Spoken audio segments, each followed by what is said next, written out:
Tonight at 5, vaccine surge. 200 million more doses ordered. Dr. Fauci says it could be open season by spring. That means we're now on track to have enough supply for 300 million Americans by the end of July. Forget about 40s and 50s in Colorado. We'll be lucky to get out of the teens this weekend. The evidence is clear. Denver7's 360 coverage continues tonight. We break down today's evidence, tomorrow's arguments, and the reason all of this testimony may lead to a predictable result. Every Democrat and Republican, including people who came here on January 6th peacefully, is paying the price. Democrats did not take the full 16 hours to make their case against former President Donald Trump. They wrapped their arguments this afternoon with two Coloradans, Joe Neguse and Diana DeGette, playing a critical role in the presentation. On January 6th, he didn't condemn the attack, he didn't condemn the attackers, didn't say that he would send help to defend us or defend law enforcement. We are not here to punish Donald Trump. We are here to prevent the seeds of hatred that he planted from bearing any more fruit.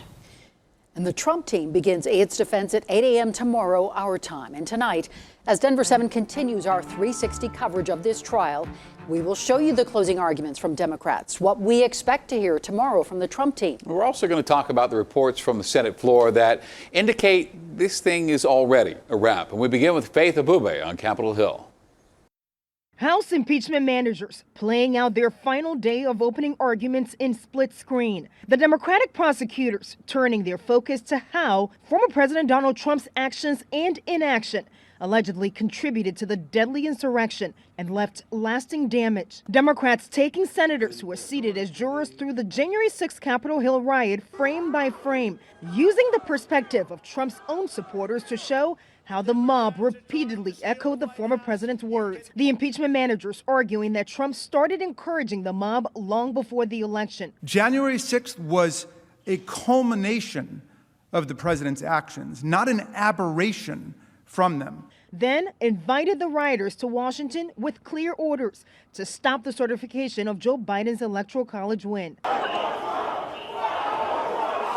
The House managers adding, even after the disastrous assault on the Capitol he allegedly inspired, Trump has yet to show any remorse. People thought that what I said was totally appropriate. Despite the impeachment manager's presentation receiving bipartisan praise, Trump's lawyers telling Fox News the Democrats have yet to make their case. Tomorrow's our opportunity to go. That's when we start to present our case. As they wrap their arguments, Democrats may not win the support of the 17 Republican senators needed to convict, but hope they've made a clear and convincing case to the American people. This wasn't just an attack on the Capitol building and the dedicated people inside. It was an attack on what we were elected to preserve, our democracy. And Trump's defense team is expected to push back on several of the Democrats' claims, arguing that a former president should not be punished for what they call political speech. Faith Abube, ABC News, Capitol Hill. As we continue our 360 look, there's a number to keep in mind here. 37. That's a number of Republican senators who have publicly indicated they will not vote to convict the former president. And if they don't change their minds, Trump will be acquitted. And here's what those senators are saying tonight. Oklahoma's Jim Inhofe, the more you hear the argument against Trump, the less credibility there is in it. South Carolina's Lindsey Graham spoke with his actions. He walked out of the Senate chambers multiple times during today's presentation. We have not heard any members of this group indicate that they have changed their mind. Well, we've been asking for your reactions during the process, and thanks to those of you who have taken the time. We read every email, by the way. Sheila wrote to us while watching the presentation today. She writes, "Neguse makes me proud to be a card-carrying Coloradan." While Lawrence wanted to know why you keep letting Representative Neguse have the airtime. And then Minnie wrote, "I fear this impeachment trial will be a joke because the Republicans won't vote to convict." So keep your thoughts coming. We appreciate them all. 360 at thedenverchannel.com. All right, now let's talk weather. It's about to drop below zero. Chief Meteorologist Mike Nelson's here with a look at several cold days ahead. Mike? Now, how often would you see this, that the warmest spot along the Front Range is Fraser, Colorado, where it is 40 degrees right now. Look at the cold off the north and east, and that's where it all is at the moment. Very cold conditions northeast Colorado. Well, it's still 50 at Grand Junction. There's the cold front. It's going to slowly back up across the state over the next day and a half and bring us some bitter cold weather and snow. There are winter weather advisories for the northern and central mountains. Could see up to a foot of snow up there over the weekend. Wind chill advisories out across the eastern plains. And along the Front Range, there is some snow up along Continental Divide and western sections of Boulder County, Larimer County, up into Gilpin and Clear Creek County. Maybe a few flurries out on the eastern plains. Here are the headlines for tonight. The cold air is about to get bolder across all of Colorado. Metro snow this weekend, a few inches heavier mountain snow, and watch out for areas of freezing fog on the eastern plains again tonight. I'll have details on just how low it's going to go coming up in just a bit. And the cold weather will close 4 of Denver's COVID testing sites over the next 3 days. Paco Sanchez Park, Green Valley Ranch Pool, Ruby Hill, and Denver Human Services East. If you need a COVID test during that time, you can schedule one at covidcheckcolorado.org. And by this time tomorrow, King Soopers and Walmart will be offering the vaccine here in Colorado. They're both part of the federal retail pharmacy program, so they're going to get the doses straight from the federal government. King Soopers is doing vaccinations today. Walmart starts tomorrow. Good luck, though, getting an appointment either at least right now. We tested out both companies' websites this afternoon. King Soopers' website said its vaccination slots were filled at a half dozen different locations around the metro. Walmart's website would not even allow us to start making reservations until tomorrow. And President Biden announced this afternoon that we are on track to have vaccine supply for 300 million Americans by the end of July. He said the White House bought 200 million more COVID vaccines, 100 million from Moderna, 100 million from Pfizer.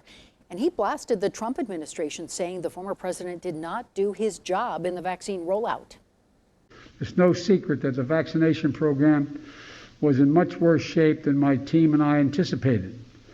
We were under the impression and been told that we had a lot more resources than we did.